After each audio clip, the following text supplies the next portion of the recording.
Buenos días muchachos, la clase de hoy vamos a ver el tema de ésteres. Dentro de grupos funcionales ya hemos visto hidrocarburos, que es lo que contienen los temas de alcanos, alquenos, alquinos. Ya vimos alcoholes, vimos aldehídos y cetonas, vimos ácidos carboxílicos. Entonces únicamente nos faltan de ver 4 grupos funcionales, que serían ésteres, éteres, aminas y amidas. Luego, cuando terminemos de ver grupos funcionales, vamos a comenzar a ver el tema de agua y hasta ahí sería nuestra evaluación del segundo parcial.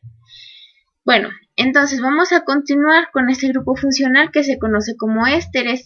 Ya en el tema de ácidos carboxílicos habíamos hablado un poquito de este grupo funcional. Decíamos que es un derivado de un ácido carboxílico. ¿Por qué? Porque el éster es el resultado de una reacción de síntesis en la cual nosotros vamos a tener dos reactivos, que es un ácido carboxílico más un alcohol. El grupo funcional de éster se caracteriza porque está conformado por un grupo carbonilo, que es un carbono unido a un oxígeno mediante una doble ligadura. Ese carbono está unido a otro oxígeno y ese oxígeno está unido a un radical alquilo, mientras que el carbono del grupo carbonilo se encuentra unido a otro radical alquilo. Aquí está una R mayúscula y luego una R mayúscula prima. La comita esta sí se lee como R prima. ¿Qué significa eso? Que podemos tener diferentes radicales en esta R o en esta R, ¿verdad? Diferentes cadenas hidrocarbonadas, o bien podemos llegar a tener la misma secuencia de esa cadena, no importa. Nosotros al momento de definir qué es un éster, lo podemos definir de la siguiente manera. Podemos decir que es un compuesto orgánico en el cual el grupo alquilo, el R, reemplaza un átomo de hidrógeno en una molécula de ácido carboxílico. ¿Por qué?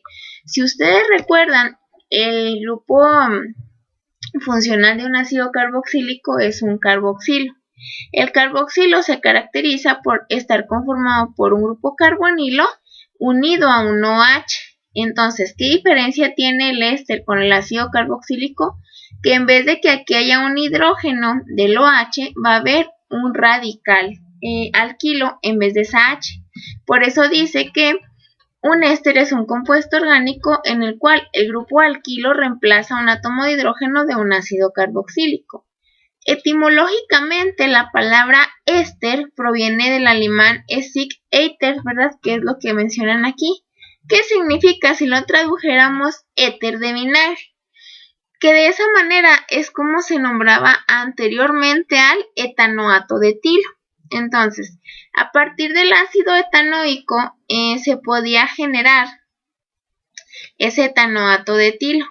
Si se ponía a reaccionar el ácido etanoico más el etanol, se obtenía etanoato de etilo, que es lo que se conoce como éter de vinagre, y pues recibía esta nomenclatura en alemán. Entonces, por eso, pues, de ahí el nombre de la palabra éster. Los ésteres se pueden clasificar como ésteres inorgánicos y como ésteres orgánicos. Los ésteres inorgánicos son los derivados de un alcohol y un ácido inorgánico, y los orgánicos de un alcohol y de un ácido orgánico. Si ustedes recuerdan, pues nosotros ya en este segundo parcial estamos hablando únicamente de química orgánica. Por lo tanto, nosotros únicamente los ésteres que nos van a interesar estudiar son los orgánicos. Los inorgánicos no nos interesan, ¿sí? Luego, aquí tenemos el grupo funcional que les comentaba al inicio de la clase, el grupo éster. Ese grupo éster está conformado porque en el centro tiene un grupo carbonilo, es un carbono unido a un oxígeno mediante una doble ligadura, luego está unido a un oxígeno. Ese oxígeno está unido a un radical, vamos a nombrarlo radical alquilo 2 o radical prima, R', y el carbono del grupo carbonilo se encuentra unido a otro radical alquilo, ¿sí? ¿Cómo se vería a lo mejor pues un éster? ¿Cómo lo pudiera yo identificar si tenemos una cadena hidrocarbonada y cómo sé yo que es un éster? Los ésteres están conformados por carbono, hidrógeno y oxígeno. Nada más que aquí es importante mencionar, el grupo éster es este carbonilo que se encuentra unido a otro oxígeno. Nosotros en ocasiones lo podemos representar así. Nosotros podemos decir que hay un CH3, luego un enlace que está uniendo a un COO seguido de un CH3. esa también sería otra manera de tener esta fórmula en fórmula semidesarrollada. Y pues aquí también está semidesarrollada, pero este COO equivale a este carbonilo, que es un carbono unido a un oxígeno mediante una doble ligadura, luego está unido mediante enlace sencillo a este oxígeno, y finalmente aquí tenemos los radicales. Si se fijan aquí, el radical que es el CH3, es el mismo que el radical que tenemos acá, que es el otro CH3. Luego en este caso, en el de abajo, pues es un poquito diferente, ¿verdad?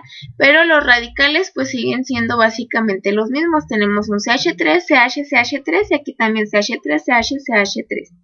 Entonces, eso así es como se representaría en una fórmula o cómo se vería en una fórmula química un éster, ¿verdad? Vamos a tener un carbonilo unido a un oxígeno y luego eso a sus radicales. Si nosotros pusiéramos esto en fórmula esqueletal, la manera en la que se vería esto sería, vamos a poner primero un puntito que sería el CH3, luego aquí va a ser el carbono que tiene la doble ligadura. Esto va a estar unido a un oxígeno y ese oxígeno va a estar unido a un CH3.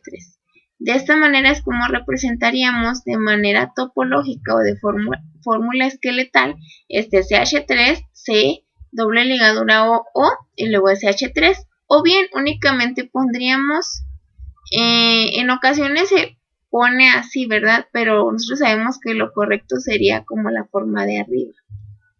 Podríamos poner CH3CO, CH3. De esa manera pues estaría representado esta formulita de aquí.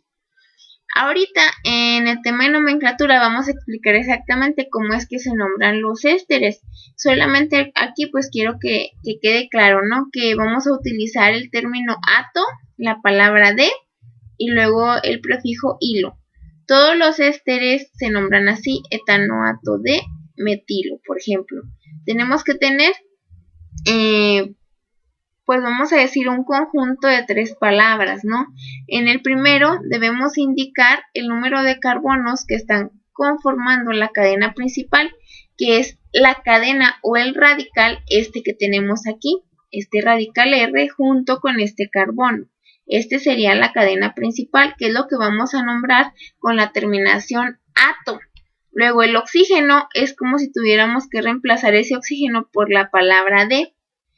Aquí, por ejemplo, si tenemos una cadena hidrocarbonada de 4 átomos de carbono, incluido si vamos a contar siempre empezamos a contar aquí con este átomo de carbono. Entonces, la terminación de aquí o el prefijo que utilizaríamos sería butanoato de, y si aquí tuviéramos un metil, entonces ese metil hay que acompañarlo con la terminación hilo. Entonces, aquí sería butanoato de metilo. Por eso los ésteres siempre tienen estas terminaciones, etanoato de metilo, 2-metilpropanoato de isopropilo, ¿sí? Entonces, ¿cómo es que lo vamos a nombrar en específico a los ésteres?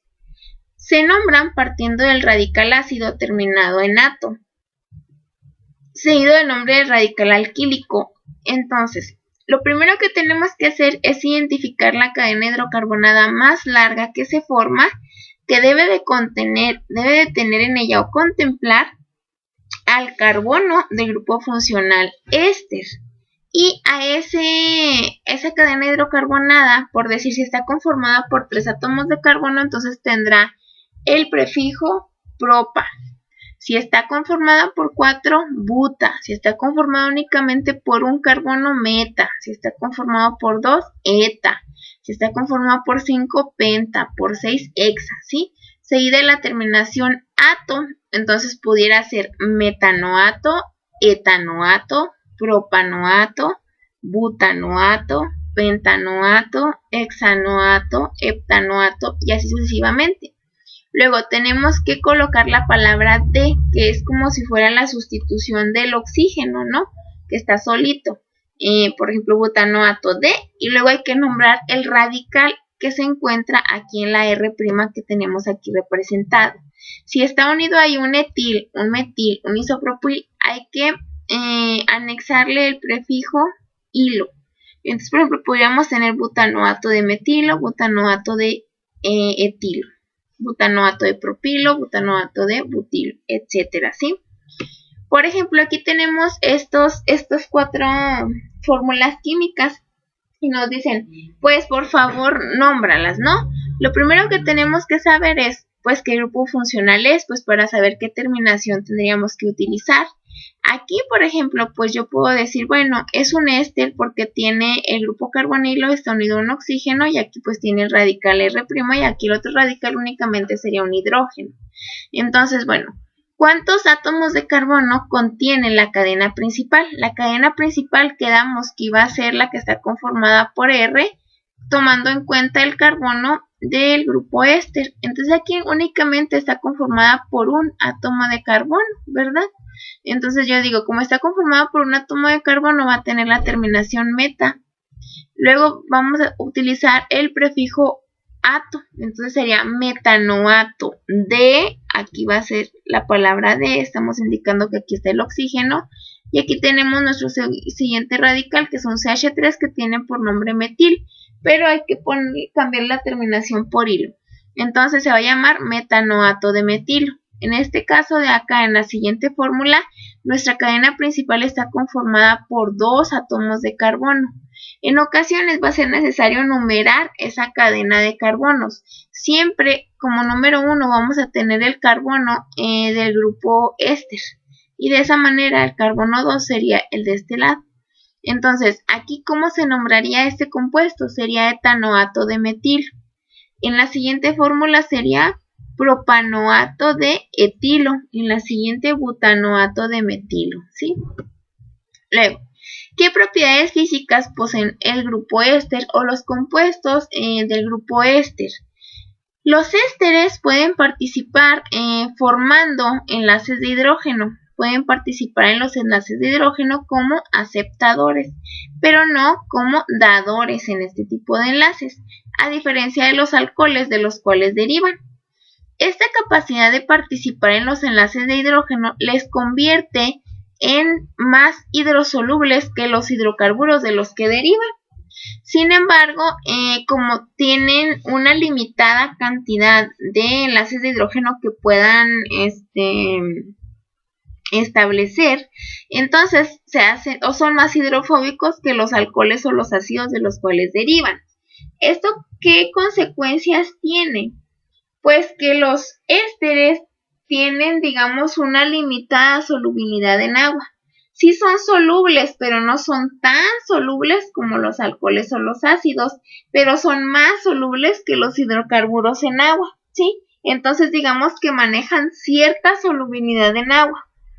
Y son más solubles conforme tienen cadenas hidrocarbonadas más pequeñas. Entre más grande sea la cadena o más larga sea la cadena hidrocarbonada, menos solubles serán esos ésteres. Luego, es esto mismo que decimos aquí.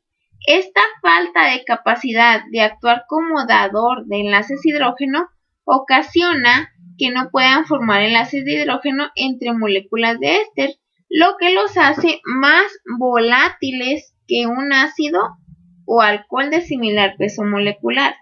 ¿Qué significa eso?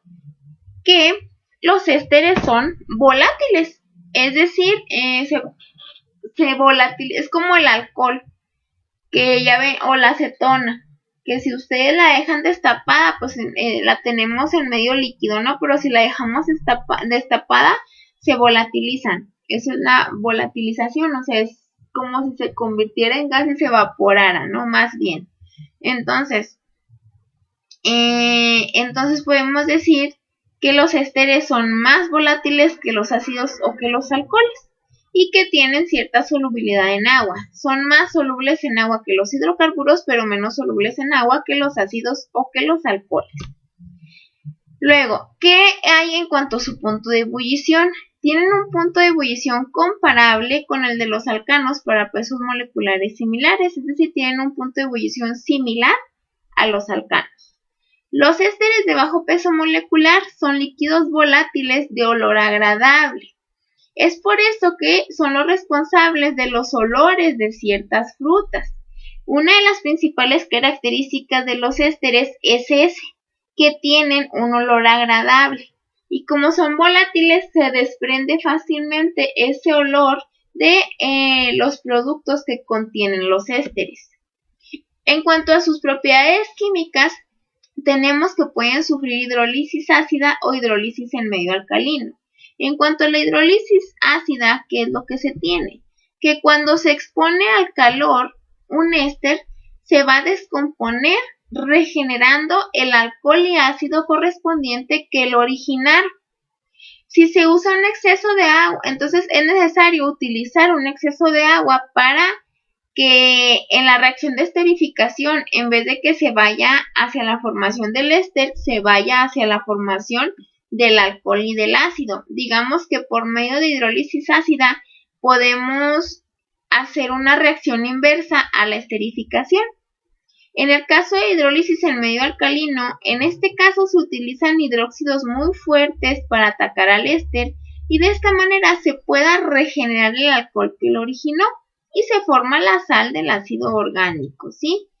¿Qué aplicaciones pueden tener esos ésteres? Como yo les comentaba que los ésteres son los responsables del olor a ciertas frutas, entonces los ésteres dan sabor y olor a muchas frutas y son los constituyentes mayoritarios de las ceras animales y vegetales.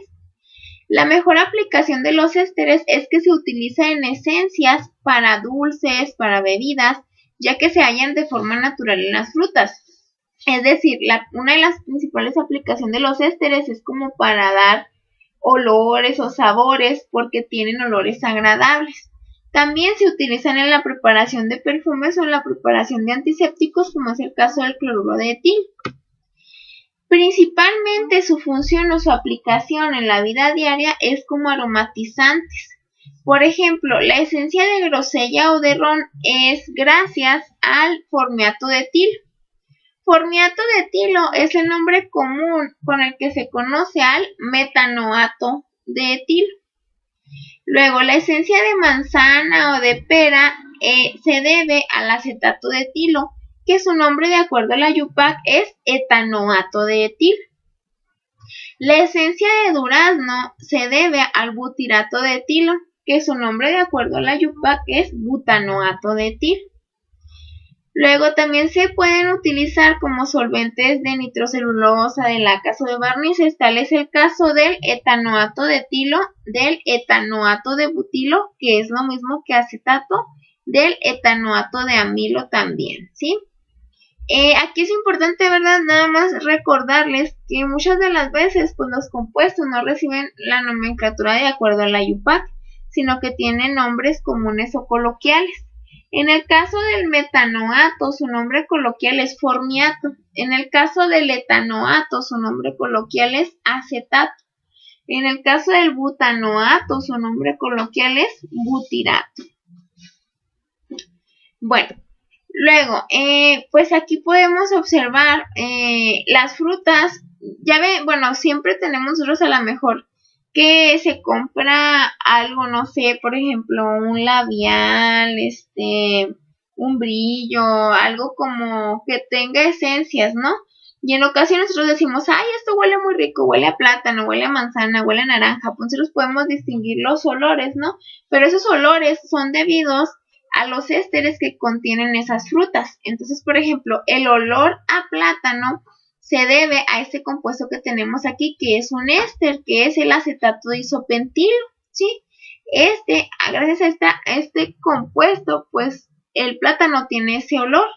Por eso si nosotros colocáramos este compuesto, a lo mejor, no sé, en un brillo, en un labial, en un esmalte, no sé, en una crema para el cuerpo, entonces nosotros podemos decir, mira, huele a plátano. No es en sí que contenga el plátano, ¿no? Sino que contiene la molécula que le da el olor al plátano. Lo mismo sucede con la manzana, ¿verdad? El responsable del olor a manzana, el compuesto es el butirato de metilo, que es esta fórmula que tenemos aquí. Entonces, si nosotros adicionamos butirato de metilo en una crema corporal, en un champú, en cualquiera de esas pues productos de belleza, pues entonces nosotros vamos a decir, ay, huele a manzana, o sea, a lo mejor trae manzana, pero en realidad no es que traigan manzana, ¿no? Sino que trae el compuesto que le da el olor a la manzana.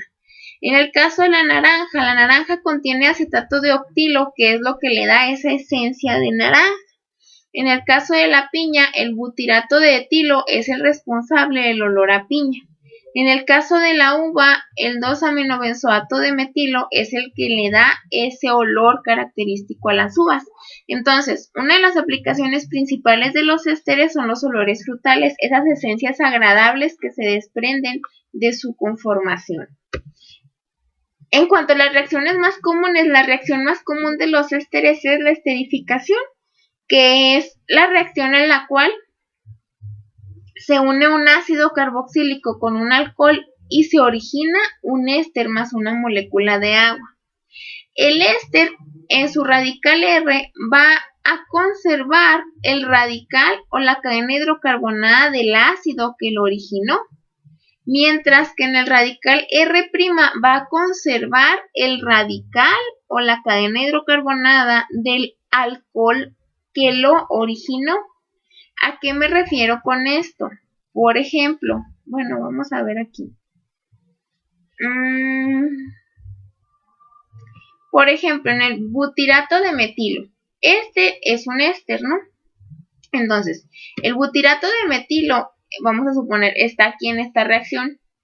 Tuvieron que haberse juntado, se unieron un ácido carboxílico con un alcohol para originar el butirato de metilo. ¿Qué ácido carboxílico originó este éster y qué alcohol originó? Yo lo puedo saber. ¿Cómo lo puedo saber? Yo sé que la región esta, que está en este extremo del compuesto, se debe, lo que tiene el carbonilo y todo lo de este lado, este radical se conservó debido al ácido que lo originó. Entonces, por ejemplo, aquí es 1, 2, 3, 4. Un ácido que está conformado por 4 átomos de carbono se conoce como ácido butanoico. Entonces, yo sé que se juntó un ácido butanoico con un metanol, porque aquí nada más tenemos CH3 y aquí iría un OH, con un metanol para poder originar este butirato de metilo. Es decir, lo que reaccionó aquí fue un ácido butanoico, es decir, un CH3, CH2 y un CH2, que tenía aquí al final pues su grupo carboxilo, ¿verdad? Que es C, doble ligadura O, ligadura sencilla y OH. Este ácido butanoico reaccionó con un metanol, que aquí era CH3OH. Reaccionaron estos dos y entonces el resultado fue un butirato de metilo. ¿Cómo lo sé? Aquí lo único que sucedió es que este OH se juntó con este hidrógeno. De esa manera se formó esta molécula de agua. Y entonces aquí en el éster se obtuvo esta molécula que es un CH3, CH2. Ahí escribo muy feo porque como tengo que hacerlo con el touchpad de la lab, no tengo tan buena práctica. Luego es este grupo carbonilo unido a un oxígeno y ese oxígeno se unió al CH3 del metanol. De esta manera yo voy a obtener este de aquí que es el butirato de metilo, ¿sí? Entonces, hasta aquí llega ese tema de ésteres. Ya en las clases posteriores veremos éteres, aminas y amidas y ya con eso vamos a concluir. Yo creo que en esta semana concluimos grupos funcionales y ya la que entra veremos el tema de agua. Vamos a comenzar a ver ese tema que ya es un tema en sí más de bioquímica, ¿sí? Les agradezco su atención, muchachos. Espero que tengan una excelente tarde. Nos vemos mañana.